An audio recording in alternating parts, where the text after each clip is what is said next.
We're now Masechet Avodah Zarah, Perek Bet, Mishnah Zayin, seventh Mishnah in the second chapter. Elu mutarim ba'achila. So we learned all these things that are either asur b'hana'ah or asur ba'achila, either prohibited to benefit from in any way, or those things that are prohibited to eat. So now, but these are the things, and we're going to list things that are permitted to eat. What? Chalav shechalav ogo yisrael ro'ehu. If milk that a non-Jew milk and a Jewish person ro'ehu oversaw, there's some kind of oversight. Remember, we talked about this idea. It's called chalav akum versus chalav Yisrael. Some people think chalav Yisrael is a chumrah. It's not a chumrah.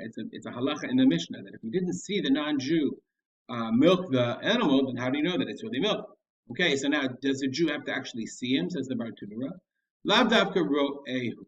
He doesn't have to actually see specifically everything in being milked. Ella came into kai chazile. If he's standing there, then he will be seen. The Jew. Afagav the chiyativ. Lo chazile, if he sits, he doesn't see him. Hanachi irtute mirtat. This is a very important halachic concept in hashgacha.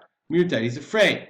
Amar hashtakai v'chazile. Maybe he says, maybe he'll stand up, meaning the Jew doesn't actually have to see the milking every second of the milking. As long as the non-Jew doesn't know that he can't see him, there's this principle of mirtat, of being afraid. And therefore, so that opens the door for a concept of yotzei v'nichnas, go out, come in. You don't have to be there all the time. You just have to be aware. You have to be able to come in and check on an ongoing basis. Vadvash.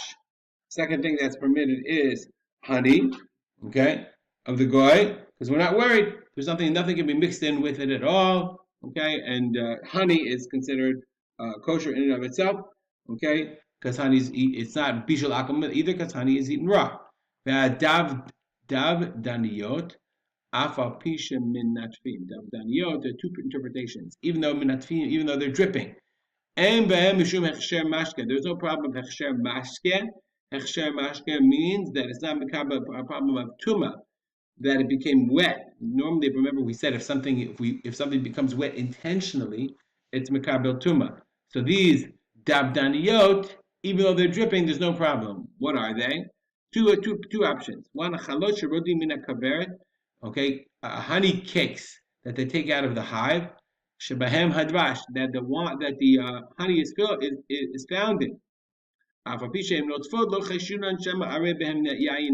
though they're dripping, you're not afraid that they mix in wine. That's one interpretation. Bunches of grapes. Even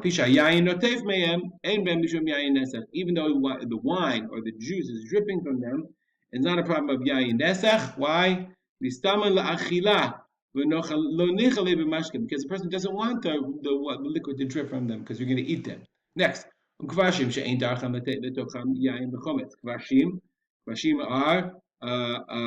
are salted items that sit in salt and water, that aren't in them, the tochim b'yam chometz, and normally they don't put in them wine or vinegar. Meaning, there's no problem of if it's like a pickle recipe that they never put in wine and vinegar, that's okay.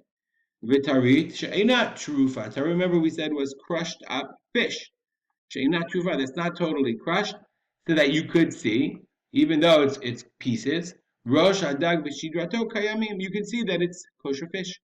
Meaning it's like fish salad, but you can see the fish.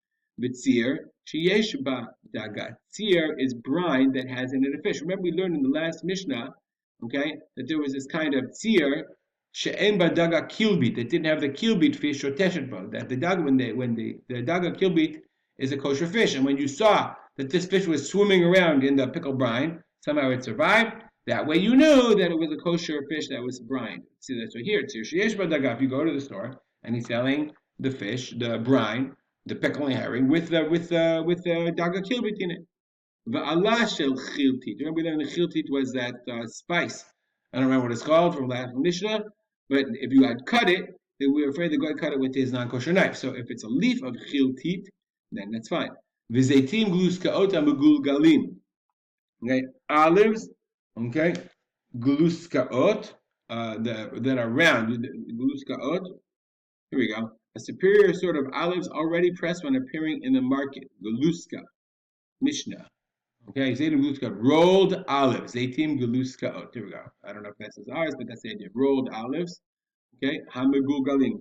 Gluska is fine rolled olives, okay, that they made like gluskaot, okay, and we're not afraid that they put wine into it. That's why it's mutar, okay. It's when let's look at the Bartanura. Zaitim gluskaot, zaitim maknusim b'klei agol. It's put in a round vessel. Mitchamimim. Okay, they become warm. They become like gluska umugalim, like a beitzam mugalim. They become like ready to eat. Rabbi Yossi Omer. Rabbi Yossi says hashluchin asurin.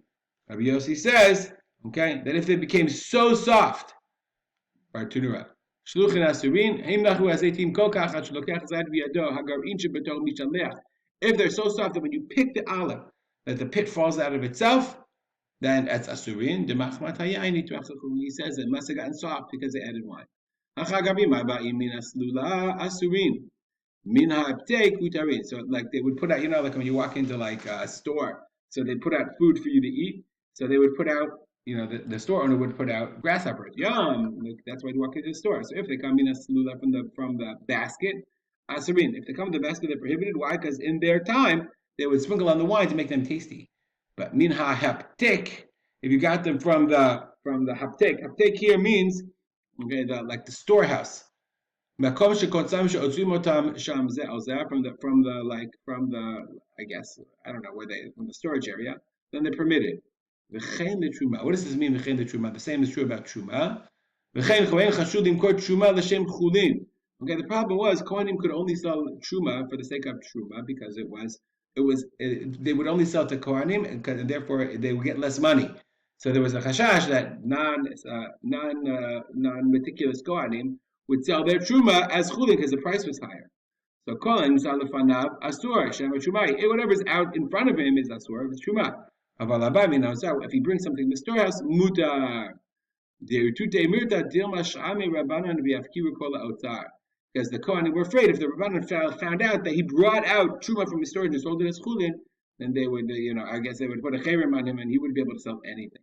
So the same thing is true. The stuff outside that he put outside his store in truma, you had to be afraid that it was truma, and the non-Kohanim shouldn't touch it. But if he brought it out from the storehouse, then you didn't have to be afraid. And if he said it was chulin, it was chulin. We'll stop here and dedicate our learning to Rabbi my father, Rav Simcha Bar Yitzchak Kalman. Have a good day.